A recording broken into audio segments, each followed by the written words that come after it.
The average person's Roth IRA has about $106,000 in it. Maybe by the time you retire, the average moves up to $120,000 or $150,000. Doesn't look like much, right?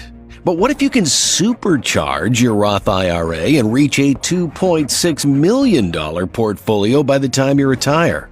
In this video, that's exactly what John's doing. We'll cover what a Roth IRA is, how it's different from a traditional one, and how to open it, plus the mistake that leaves most of this money just sitting in cash. Then John picks 4 Fidelity index funds. He puts in the max Roth IRA allows, $7,500 a year, which is about $20 a day.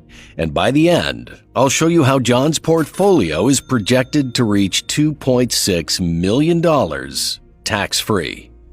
But none of that works if you get the account wrong. So let's start there. What is a Roth IRA? A Roth IRA is simply a container. That's the whole thing.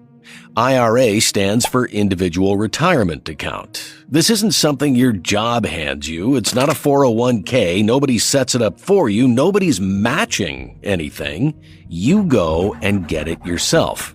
And nobody's out there buying a Roth IRA. You open one, you put money in it, and then you buy stuff inside it. Same funds you could buy in any regular account. What changes is what happens